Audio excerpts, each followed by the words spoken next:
Introduction: The language that changed everything. This isn't just a story about learning English. It's a story about becoming someone new. For most of my life, English was a wall I couldn't climb. It made me feel small, silent, and scared. Whenever someone spoke English around me, I felt like a stranger in my own world, as if every word they said reminded me of what I couldn't do. But one day, something changed. Not in a classroom, not with a teacher, but in front of a cracked mirror in a small room with nothing but my voice. That was where my journey began. Not toward perfect English, but toward freedom through English. Because English, for me, was never just a language. It was a way out. Out of fear. Out of doubt. Out of the belief that I wasn't good enough. The mirror became my classroom, my voice became my textbook, and my mistakes became my lessons. This is not a story of talent. It's a story of transformation. A story about how a boy who once couldn't say, "How are you?" used nothing but persistence, imagination, and self-belief to turn his silence into fluency, and his fluency into a future.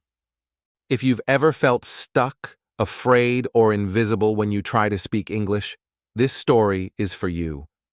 Because the truth is, you don't need perfect grammar. You don't need expensive courses. You don't even need confidence, not at first. You just need to start. And once you start, everything changes. Chapter 1. The Boy Who Couldn't Say. How are you? I was the boy who couldn't even say, "How are you?" without freezing. Every time someone spoke English around me, I felt small, like there was a wall I could never climb. At school, English wasn't a living language.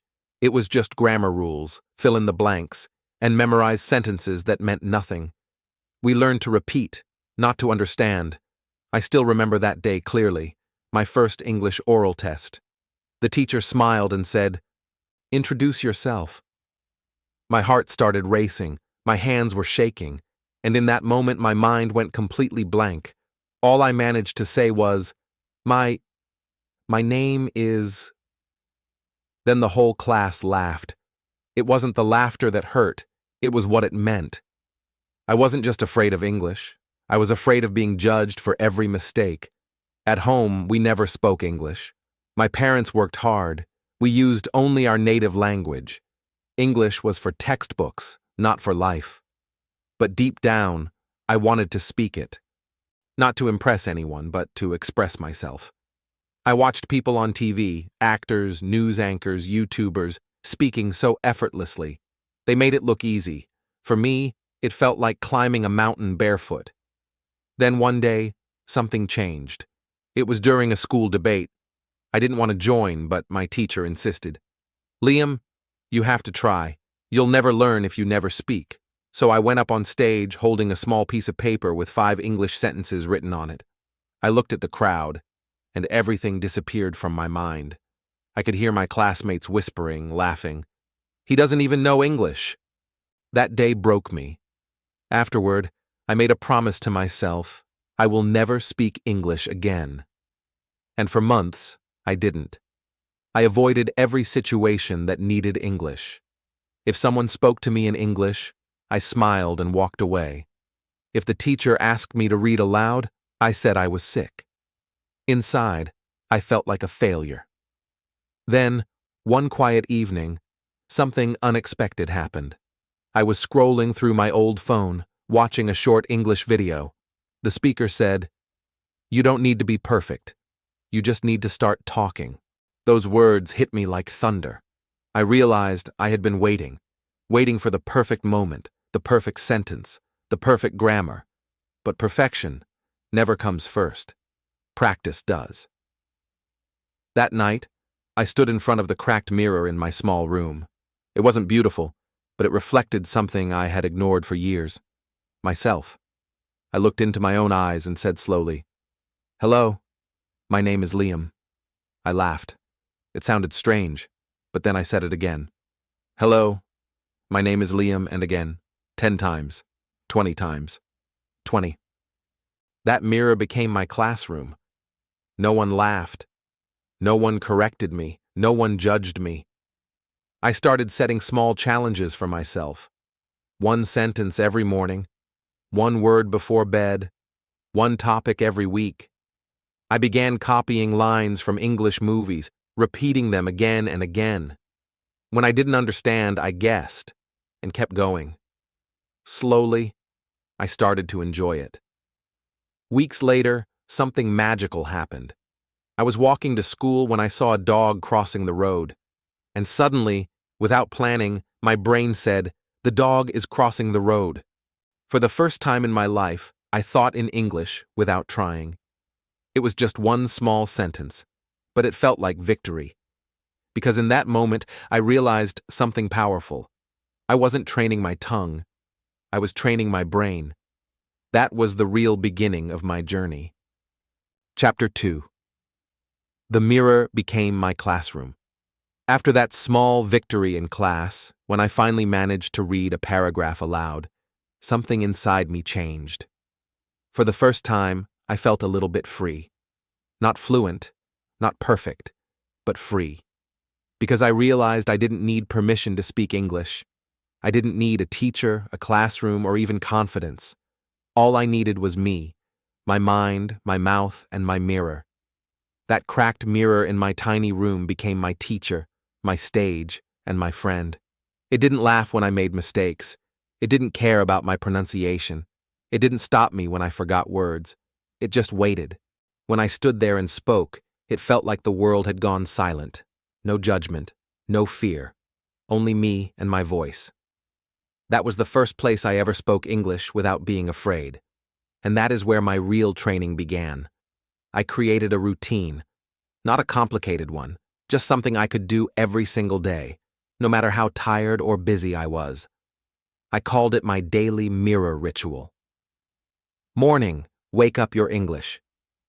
Every morning, as soon as I opened my eyes, I stood in front of the mirror and said, "Good morning, Liam.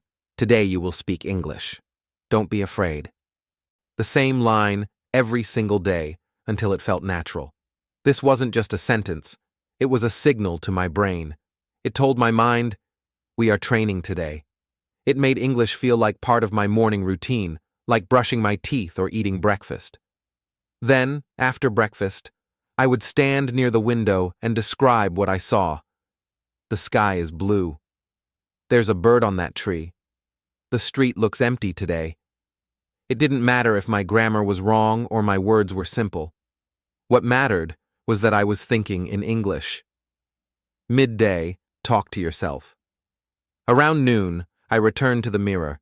At first, I didn't know what to say, so I started small. My name is Liam. I am 16 years old. I live in a small town. I like English. Then I began to imagine conversations, pretend interviews, friendly chats, introductions. I said things like, "Hello, thank you for having me. Today, I want to share my English journey." It felt silly at first, but soon, my imagination became my best teacher. When you're learning alone, creativity is your classroom. Evening. Copy the real voices. At night, I opened YouTube on my old phone. I searched slow English conversations with subtitles. I'd listen to one line at a time, pause, and repeat exactly how they said it. "How are you today?" "I'm doing great, thank you." "Would you like some coffee?" "Sure, that would be nice." I copied their tone, rhythm, and emotion. I wasn't just repeating words, I was training my mouth to move like an English speaker's. Night. Whisper to the brain. Before closing my eyes, I whispered one final sentence. "Tomorrow, I will speak better English." It sounded simple, but that one line gave me power. It told my brain, we're serious about this. And I was. I followed this mirror routine for 30 days straight, without skipping a single one. At first, it felt strange. Then, it felt normal. And after a few weeks, it felt natural. After 10 days, I stopped translating in my head. After 20 days, I could form short sentences automatically. After 30 days, my mouth became faster than my fear. I wasn't fluent yet, but I was consistent. And consistency always beats talent. That cracked mirror taught me something no classroom ever did. Discipline is the real teacher. Practice is the real language. And confidence is the real fluency. Chapter 3. The day I decided to train. My brain, after 1 month of mirror speaking, describing my world, and talking to myself daily, I began to feel something changing inside me. My mouth didn't freeze anymore when I tried to speak. My lips moved more naturally. My thoughts came a little faster. But still, something felt slow. Whenever I tried to talk to real people, my brain paused. It was as if there was a delay between what I wanted to say and what came out. Every time I spoke, my brain first said the sentence in my native language, then tried to translate it into English. By the time I found the right words, the moment had already passed. Then one small moment changed everything. One afternoon, I was walking to the local market. A little girl dropped her bag of rice, and I bent down to help her. As I handed it back, I wanted to say something kind, just 2 simple words. It's okay. But my brain betrayed me. It first thought the words in my native language, then tried to translate them. By the time I was ready to speak, the moment was gone. She had already walked away. That night, I sat in front of my mirror again. I looked into my own eyes and said softly, "This isn't a mouth problem. It's a brain problem." That was the moment I made a new promise to myself. From today, I will stop learning English. I will start training my brain to think in English, because if I could think in English, I could speak in English. Step 1. Break the translation habit. Translation, I realized, is the enemy of fluency. Most English learners follow 3 slow steps. Think the sentence in their native language. Translate it into English, then try to speak it. 3 steps for 1 thought. It's no wonder we feel slow. So I decided to force my brain to stay in English. I began with the easiest thoughts I had each day. I am walking. I feel hungry. My foot hurts. That dog is running. They were short, simple, and broken, but they were pure English. No more translation. No more switching back and forth. That became my first real rule. No middle language. Only English. Step 2. Make English your inner voice. Every person has an inner voice, the voice you hear when you think, plan, or daydream. Until that day, my inner voice always spoke my native language. So I decided to change it. Every time I caught myself thinking in my language, I stopped and restarted the thought, in English. Even if it was slow. Even if I had to say it twice. I forced my mind to hear itself in English. At first, it felt strange, like arguing with my own brain. But after a few weeks, something amazing happened. I didn't even realize it at first, but one morning, while brushing my teeth, I caught myself thinking, "There's no toothpaste left." In English. Naturally. Automatically. That was the moment I knew. My brain had started switching languages on its own. It was no longer practice. It was who I was becoming. Step 3. Use real life as practice. Once my thoughts began forming in English, I started using my world as a classroom. I didn't need a book, a teacher, or an app, just awareness. In the bathroom, the water is cold. I need a towel. In the kitchen, Mom is cooking rice. This smells so good. On the street, the road is empty. That man is walking fast. Even in the mirror, my eyes look tired. My English is getting better. Everything around me became a lesson. Every moment became a sentence. That's when I realized, you don't need more vocabulary. You need more observation. When you start describing your world in English, your brain doesn't just remember words, it lives them. Step 4. Ask yourself questions in English. Then I made my brain do something new, think in conversations. Throughout the day, I began asking myself questions in English. What will I eat today? Why am I tired? What did I learn today? And I always answered in English. I will eat eggs and toast. I'm tired because I slept late. I learned 3 new words today. These small mental dialogues made my brain active instead of passive. It felt like my thoughts had become my best friend, and that friend spoke English. One evening, while walking under the night sky, I suddenly realized I had been thinking in English for 20 minutes straight. No effort, no translation, just smooth, natural English in my mind. I stopped walking. I smiled, and for the first time in my life, I said proudly, "English lives in my head now." That was the day I stopped being a student and started being a trainer of my own brain. I no longer waited for someone to teach me. I built a world inside my mind where English was the only language allowed. And when my brain became fluent, my mouth had no choice but to follow. Chapter 4. My Fluency Gym, Training. Like an athlete. Once my brain started thinking in English, something inside me changed forever. For the first time in my life, my thoughts were no longer trapped in translation. My inner voice spoke English. My mind had switched languages. But I knew this was only the beginning. Thinking in English was mental fluency. Speaking fluently would require discipline. If I wanted real mastery, I had to train like an athlete, not just study English. Build English muscles. That's when I created something new. Something no one had taught me. Something I called my Fluency Gym. Just like people go to the gym to build physical strength, I decided to train my mind, mouth, and heart for English strength. I didn't need fancy apps or paid courses. I didn't even need perfect grammar. All I needed was my mind, my voice, my mirror, my old phone, and my time. That was enough. And with that, my daily Fluency Gym routine was born. Morning session, mouth and brain. Warm-up, 15 minutes. I woke up early every day, not because I loved mornings, but because I wanted to practice before the world could judge me. Before anyone could hear me, I stood in front of the mirror and began my warm-up. Step 1. Mirror sentences, 5 minutes. I looked into my own eyes and said, "Good morning. My name is Liam. I speak English now.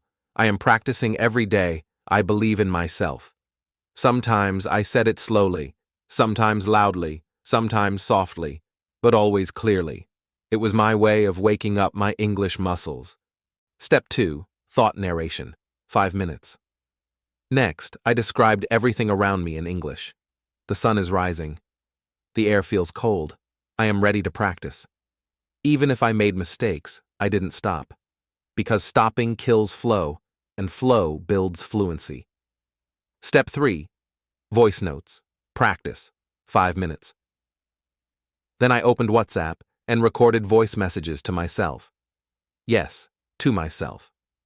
I even made a private group where I was the only member. Every morning, I recorded 1-minute English messages like, "Today, I will study hard. I will repeat 5 sentences 10 times each." Later, I listened to my own recordings and studied my voice, where I was slow, where I hesitated, and where I sounded confident. It was like watching my own progress on replay. Midday session, repetition and listening, 20 minutes. Step 1, repetition training, 10 minutes. I chose one useful sentence and repeated it 50 times. Yes, 50. "Can you please help me? Let's go for a walk. I think I need more time."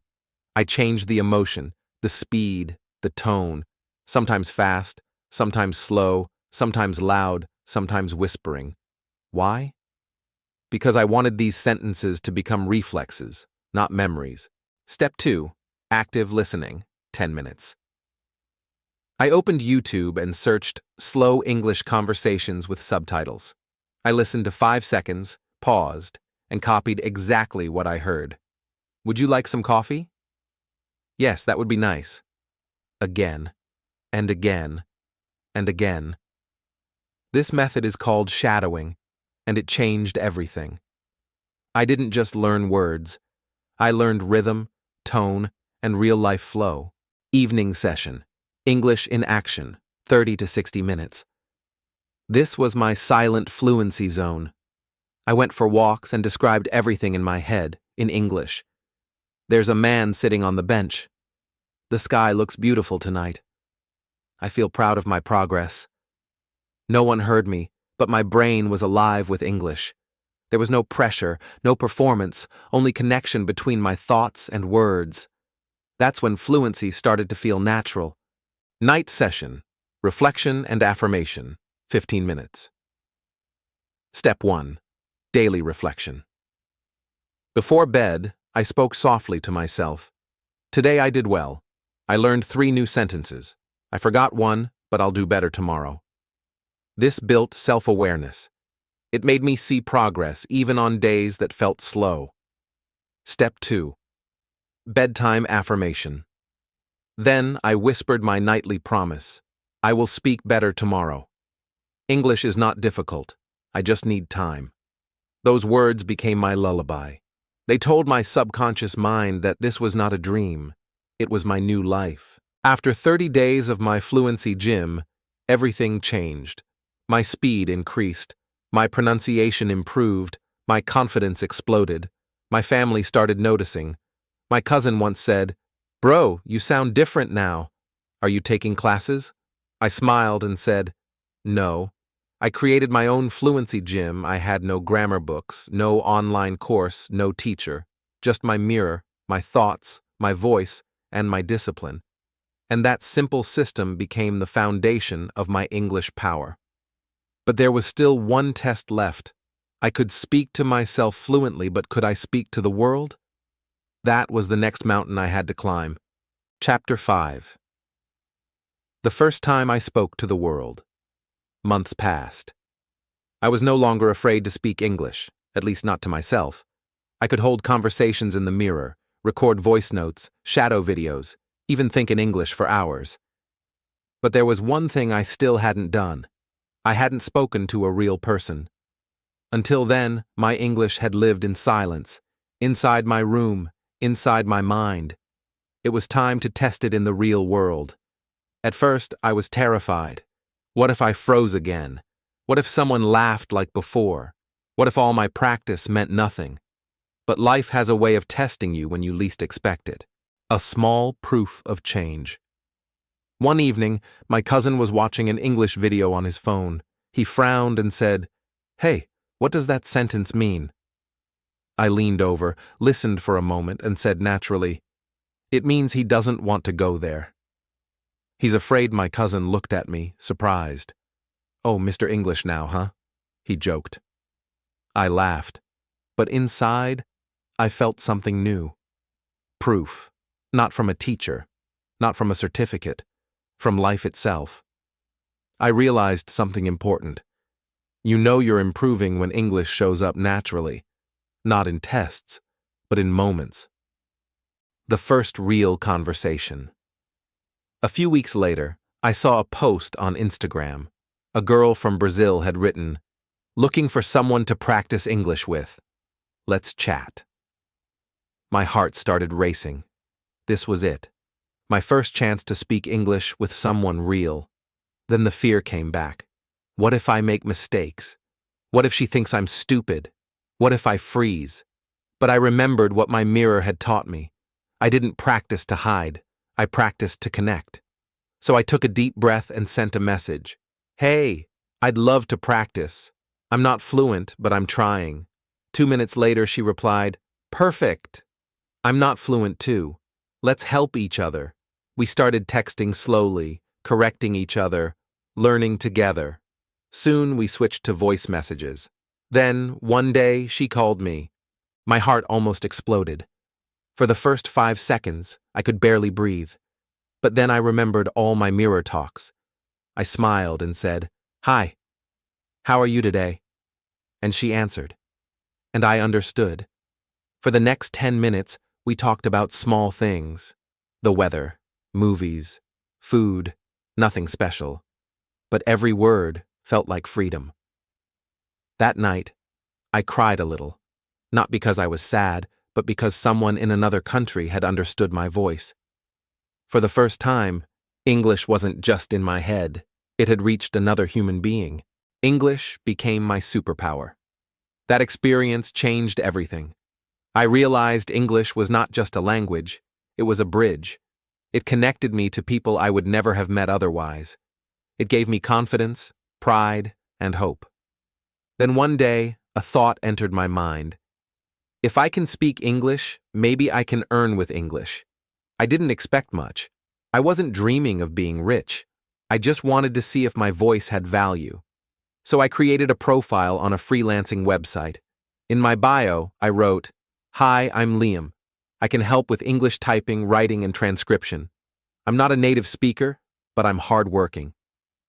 Days passed. No messages.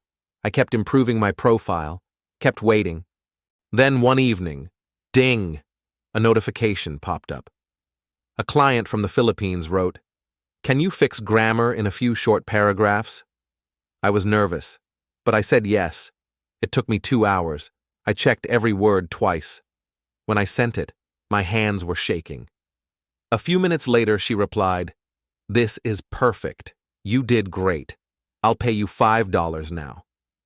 $5. It might sound small, but to me, it felt like 5,000. Because that wasn't just money. It was proof. Proof that my words had value. Proof that my English could change my life. That night, I looked into the same cracked mirror that started it all and said, "We did it. You spoke. They understood. You got paid. From practice to purpose."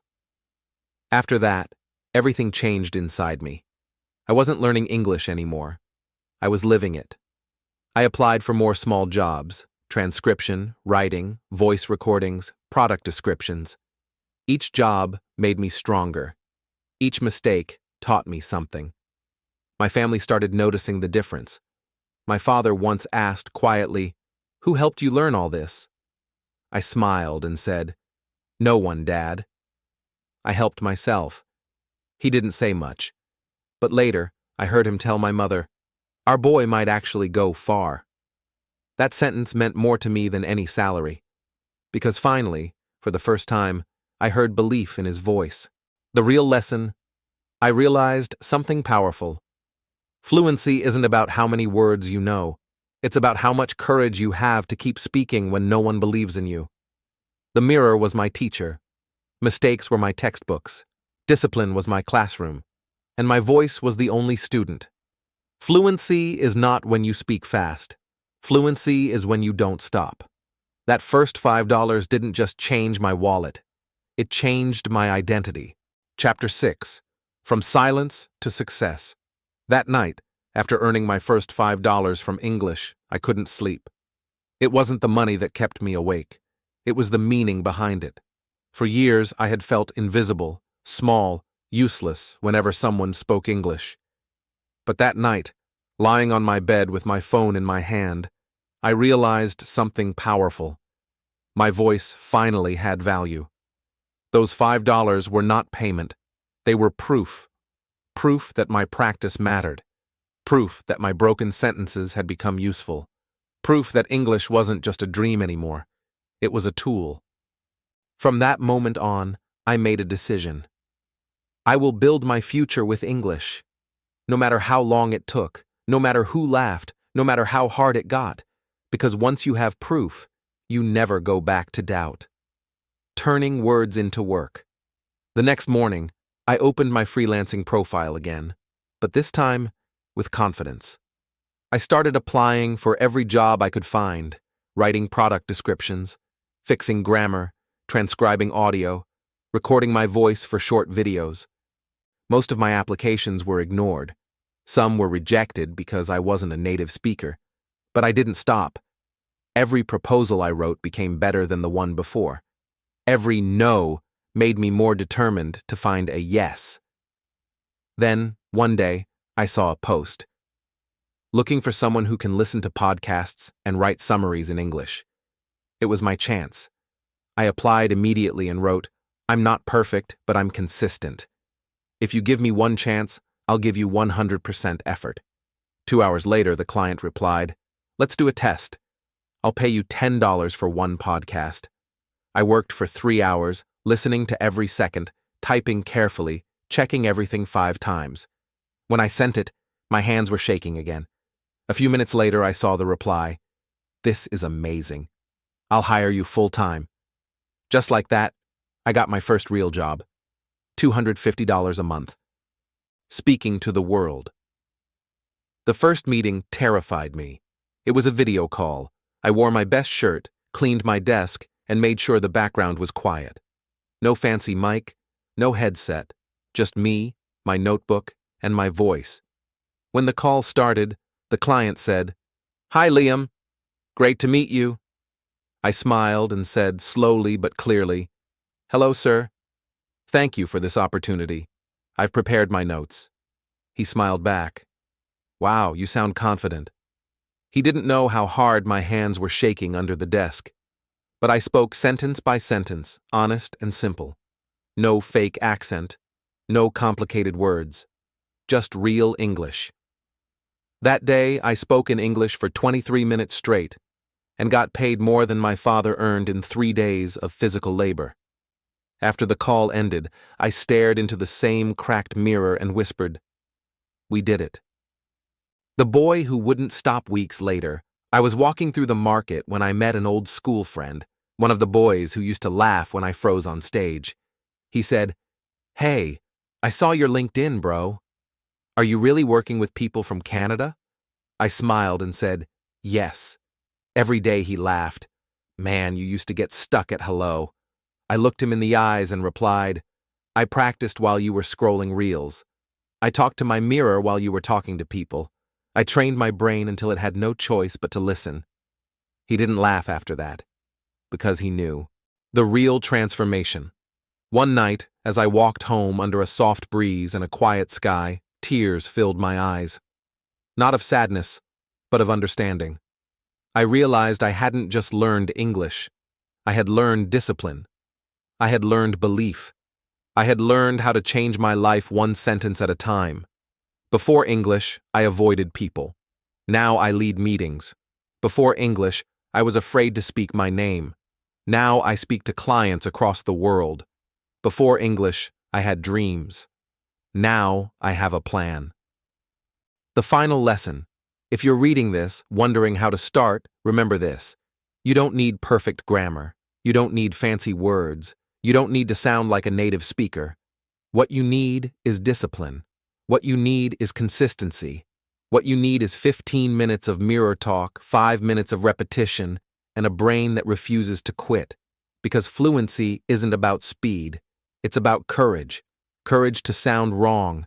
Courage to keep talking. Courage to try again tomorrow. English isn't just a language, it's a weapon.